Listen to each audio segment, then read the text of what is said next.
Assalamualaikum warahmatullahi wabarakatuh. Perkenalkan, kami dari kelompok 3 akan membahas tentang presentasi kami yang berjudul Kaidah Ejaan yang Benar, menulis kutipan daftar pustaka dan plagiarisme yang akan dibacakan oleh Anjeli Nabila.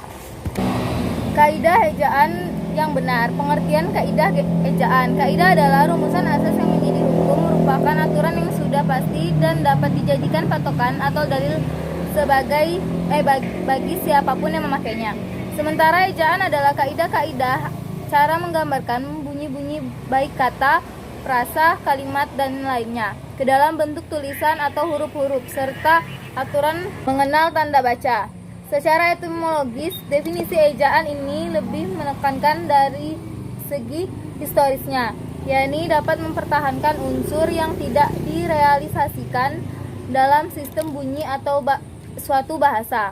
Secara singkat, pengertian kaidah ejaan adalah keseluruhan peraturan yang melambangkan bunyi ujaran, penataan kata meliputi pemisah dan penggabungan kata, penulisan atau kata-kata secara rinci termasuk unsur serapan, huruf, dan tanda baca. 2. Tujuan ejaan. Tujuannya adanya aturan kaidah ejaan ini adalah untuk memberi pengertian pada tulisan agar lebih jelas dan memudahkan pembaca untuk memahami informasi yang disampaikan secara tertulis. 3. Fungsi ejaan. Fungsi ejaan yang utama adalah menunjang pembakuan tata bahasa Indonesia baik kaitannya dengan kosakata maupun dengan peristilahan. Ejaan sangat penting dan perlu untuk diprioritaskan. Adapun fungsi ejaan secara khusus adalah sebagai berikut: A. Sebagai landasan pembakuan tata bahasa, B. Sebagai landasan pembakuan kosakata dan peristilahan, C. Sebagai alat penyaring dari masuknya unsur-unsur bahasa lain baik secara kosakata maupun istilah ke dalam bahasa Indonesia.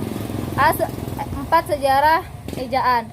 Bicara tentang kaidah ejaan tidak terlepas dari perkembangan tata bahasa Indonesia. Sejak dahulu hingga sekarang, sistem ejaan yang ada saat ini merupakan bentuk yang paling mutakhir dan disempurnakan dari ejaan pada masa-masa sebelumnya. Berikut adalah perkembangan dan sejarah ejaan bahasa Indonesia secara singkat. A. Ejaan Van Ophuijsen. Ejaan Van Ophuijsen ditetapkan tahun 1901. Ejaan ini menetapkan bahasa Melayu dengan huruf Latin. Dirancang oleh C.H.A. Van Ophuijsen yang dibantu oleh Engku Nawawi gelar Sultan Makmur dan Muhammad Taif Sultan. B. Ejaan Suwandi. Ejaan Suwandi atau dikenal sebagai Ejaan Republik diresmikan pada tanggal 19 Maret 1947 untuk menggantikan Ejaan Van Ophuijsen. C. Ejaan Pembaruan. Diprakarsai oleh Prof. M. Yamin, Ejaan Pembaruan diresmikan pada tahun 1954 untuk menggantikan yang sebelumnya. Pada waktu itu disarankan agar bunyi huruf satu huruf penetapan hendaknya dilakukan oleh badan yang kompeten, serta ejaan hendaknya praktis namun tetap ilmiah. D. Ejaan Melindo. Kongres Bahasa Indonesia II Medan pada tahun 1959 memutuskan konsep ejaan bersama yang kemudian dikenal dengan Ejaan Melindo atau Melayu Indonesia. Perumus pada sidang ini adalah Slamet Mulyana dan Syed Nasir bin Ismail. E. Ejaan LBK. Tahun 1966 adalah puncak dari perkembangan politik selama bertahun-tahun yang mengurungkan peresmian Ejaan Melindo. Seminar Sastra 1968 membentuk konsep Ejaan Lembaga Bahasa dan Kesusastraan atau LBK.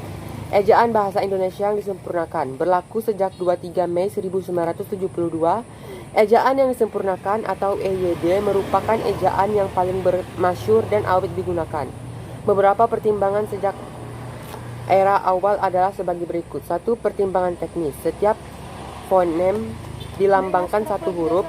2. Pertimbangan praktis disesuaikan dengan keperluan. 3. Perkembangan ilmiah perlambangan yang mencerminkan studi yang mendalam tentang kenyataan sosial linguistik yang berlaku. 4. Pertimbangan konotatif. Bunyi menunjukkan perbedaan makna. 5. Pertimbangan Politis, keterlibatan pemerintah menghendaki penerbitan tata istilah yang ada. Pemakaian huruf. A. Kaidah ejaan untuk huruf kapital. 1. Huruf kapital digunakan pada beberapa aspek, yaitu huruf pertama pada awal kalimat harus kapital. 3. Lambang pada unsur-unsur kimia seperti pH dan POH harus diperhatikan huruf kapitalnya dan tidak boleh diletakkan di awal kalimat. Setiap kata dalam judul buku atau terbitan berkala diawali dengan huruf kapital, kecuali kata penghubung atau kata tugas. Dan dengan yang diuntuk dari terhadap sebagai tetapi dalam berdasarkan antara melalui secara yang tidak terletak pada awal kalimat. Nama bangsa, bahasa orang, hari, bulan, tarikh, atau ketentuan waktu, peristiwa, sejarah, dokumen resmi, takson, makhluk di atas genus, lembaga, gelar jabatan, serta pangkat yang diikuti dengan nama orang atau tempat juga diawali huruf kapital. 6. Setiap unsur bentuk ulang sempurna yang terdapat pada judul buku dan nama bangsa dan lain-lain seperti yang dimaksud pada poin kedua dan 3 di atas diawali dengan huruf kapital. Contoh Undang-Undang Dasar 1945, Kementerian Pendidikan dan Kebudayaan Republik Indonesia.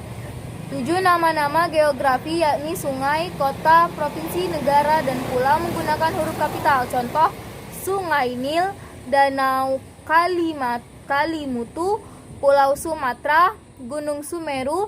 Adapun nama istilah atau jenis seperti bakso Malang, badak Lampung, gula Jawa tidak menggunakan huruf kapital. Kemudian bentuk dasar kata turunan juga tidak menggunakan huruf kapital seperti kearab-araban dan mengindonesiakan. 8. Penulisan nama yang orang pada hukum, dalil, uji, dan metode menggunakan huruf kapital. Contoh hukum Newton, uji Duncan, atau analisis Poirer. 9.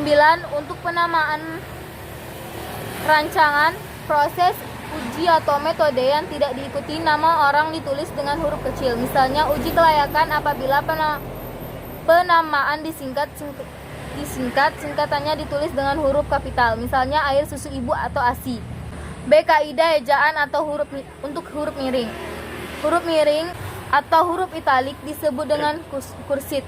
Jika diketik dengan tulisan tangan, kemiringan ditandai dengan garis bawah tunggal. Huruf miring digunakan pada aspek berikut. 1. Kata dan ungkapan asing yang belum dilakukan. Contoh Adhoc et al. In vitro status quo. 2. Konstanta dan perubah yang tidak diketahui dalam matematika. Contoh NI. 3. Penegasan atau mengkhususkan bagian kata atau kepala kata. Contoh dia tidak ditikung tetapi menikung. Dan bab ini tidak akan membicarakan tentang aljabar. 4. Kata atau istilah diperkenalkan untuk diskusi khusus menggunakan huruf miring, misalnya kakas atau citraan. 5. Kata atau frase yang diberi penekanan. Contoh, buat kalimat dengan kata cinta. Pernyataan rujukan silang dalam indeks. Contoh, lihat dan lihat juga. Judul buku atau terbitan berkala yang disebutkan dalam tubuh tulisan dan daftar pustaka. Contoh majalah Bobo, buku Dilan 1991, huruf kabar Jawa Pos. 8. Nama istilah seperti genus, spesies, varietas, dan fauna makhluk. Contoh bakteri Escherichia coli. Akan tetapi nama ilmiah takson di atas tingkat genus tidak ditulis dengan huruf miring. Contoh Felidae moraceae. C. Contoh. Adapun aturan beserta contoh-contoh ejaan menurut perkembangan dan sejarah bahasa Indonesia adalah sebagai berikut. A. Contoh ejaan van Ophuijsen. Kata koe atau akoe, kau, ke, se, dan ditulis serangkai dengan kata yang mengikutinya. Contoh, kupakai kau lihat seekor ke masjid diambil. Kata pun dihubungkan dengan kata sebelumnya. Contoh, sekalipun aku tiada sudi datang ke rumah kau. Ketiga, ke dan se merupakan awalan. Contoh kedua, sesungguhnya. 4. Awalan ber, ter, per yang dirangkai dengan kata dasar berawalan huruf R akan luluh. Contoh, berunding terasa. Akhiran I diberi tanda jika bertemu dengan huruf berakhiran huruf A. Contoh, mewarnai. B. Contoh ejaan Suwandi. 1. Huruf OW diganti U. Contoh, atoeran menjadi aturan. 2. Bunyi hamzah dan bunyi sentak diganti huruf K. Contoh, tidak rakyat. 3. Pengulangan diberi angka 2. Contoh, ikan,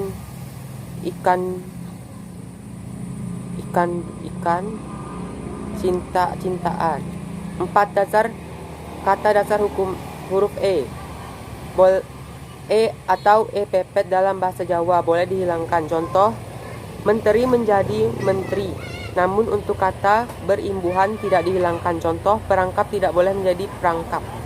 C. Contoh ejaan pembaruan. Bunyi ai, oi, au berubah penulisannya menjadi ai, oi, au. Contoh, santai menjadi santai.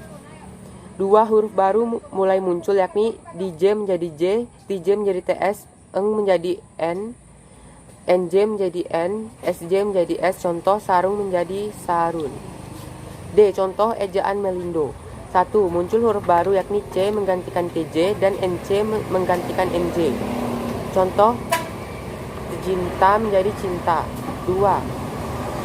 Muncul fonem F, S, Z. Contoh, pikiran, sair, zakat. 3. Ejaan kata yang menggunakan tanda fonem lain dari yang sudah ditetapkan menjadi fonem Melindo dianggap kata asing. Contoh, varia, universitas. Contoh ejaan LBK. 1. Ada 6 vokal, yaitu I, U, E, O, A. 2. Diftong tetap. 3. Di dan ke dibedakan preposisi dan imbuhan. Contoh, di masjid dilaksanakan acara akad nikah. 4. Kata ulang ditulis secara lengkap menggunakan tanda hubung. Contoh, kupu-kupu murid-murid. F. Ejaan bahasa Indonesia yang disempurnakan atau EYD. 1. Diresmikan pemakaian huruf F, V, Z, K, X. Contoh, frustasi, variabel, zakar, Quran, xenofil. 2. Diresmikan pemakaian huruf kapital dan huruf miring. Contoh, kantor urusan agama atau KUA. B. Menulis kutipan. A. Definisi kutipan.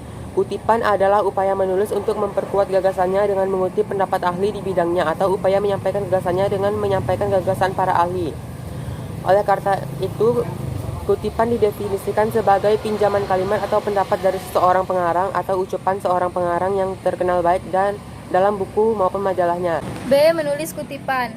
A. Definisi kutipan. Kutipan adalah upaya penulis untuk memperkuat gagasannya dengan mengutip pendapat ahli di bidangnya atau upaya menyampaikan gagasannya dengan menyampaikan gagasan para ahli. Oleh karena itu, kutipan didefinisikan sebagai pinjaman kalimat atau pendapat dari seorang pengarang atau ucapan seorang pengarang yang terkenal baik dalam buku ataupun majalah. B. Jenis kutipan. Kutipan digolongkan menjadi 2 jenis antara lain kutipan langsung. Kutipan langsung adalah pinjaman pendapat dengan mengambil secara lengkap kata demi kata, kalimat demi kalimat dari sumber teks asli. 2. Kutipan tidak langsung. Kutipan tidak langsung adalah pinjaman pendapat yang mengambil intisarinya saja dari kedua jenis kutipan tersebut. Dapat disampaikan bahwa kutipan langsung dan tidak langsung memiliki karakteristik yang berbeda berdasarkan cara mengutipnya. Kutipan langsung secara utuh mengutip teks yang akan dijadikan rujukan, sedangkan kutipan tidak langsung hanya mengambil pokok pikiran atau intisarinya saja. C. Daftar pustaka. Pengertian daftar pustaka melalui daftar kepustakaan yang disertakan pada akhir tulisan ini pada pada sarjana atau cendekiawan dapat melihat kembali kepada sumber aslinya. Mereka dapat menetapkan apakah sumber itu sesungguhnya mempunyai pertalian dengan isi pembahasan itu dan apakah bahan itu dikutip dengan benar atau tidak. Sekaligus dengan cara itu pembahasan dapat memperluas pula horizon pengetahuannya dengan bermacam-macam referensi. Menurut Joyce Carab 1997-213 yang dimaksud dengan daftar pustaka atau bibliografi adalah sebuah daftar yang berisi judul buku-buku, artikel, dan bahan-bahan penerbitan lainnya yang mempunyai pertalian dengan sebuah karangan atau sebagian dari karangan yang tengah digarap bagi orang awam. Daftar pustaka tidak penting artinya, tapi bagi seorang calon sarjana atau seorang cendekiawan, daftar kepustakaan itu merupakan suatu hal yang sangat penting. 2. Fungsi daftar pustaka. Daftar pustaka memiliki beberapa fungsi, diantaranya untuk memberikan informasi bahwa pernyataan dalam karangan itu bukan hasil pemikiran penulis sendiri, tapi hasil pemikiran orang lain yang penulis. Untuk memberikan arah. B. Untuk memberikan arah bagi para pembaca buku atau karya tulis yang ingin meneruskan kajian atau untuk melakukan pengecekan ulang terhadap sumber aslinya. C. Memberikan apresiasi atau penghargaan terhadap penulis buku atau karya tulis yang dirujuk terhadap hasil karyanya yang turut menyumbang peranan dalam penulisan karya tulis yang kita tulis. D. Menjaga profesionalitas kita. Jika kita sebagai seorang penulis karya tulis terhadap tulisan yang kita buat. E. Untuk melihat kebenaran bahan yang dikutip. D. Plagiarisme. Plagiarisme adalah pengambilan karangan milik orang lain secara sengaja ataupun tidak sengaja untuk dikutip sebagian atau seluruh karyawan tanpa mencantumkan sumber dengan tepat dan benar, atau karya tulis ilmiah yang dimiliki orang lain dijadikan seolah-olah karya pendapat sendiri. Orang yang melakukan plagiarisme disebut plagiator. Tulis deh nama kelompok. Kategori plagiarisme. A. Mengakui gagasan milik orang lain sebagai hasil pemikiran sendiri. B. Mengakui tulisan milik orang lain sebagai hasil karya tulisan sendiri. C. Mengakui hasil karya kelompok sebagai kepunyaan sendiri atau individu. D. Mengakui hasil ciptaan atau temuan orang lain sebagai kepunyaan sendiri. E. Menyajikan karya tulisan yang sama persis tanpa mencantumkan asal-usul sumber. F. Mengutip secara tidak langsung tanpa mencantumkan hasil sumbernya.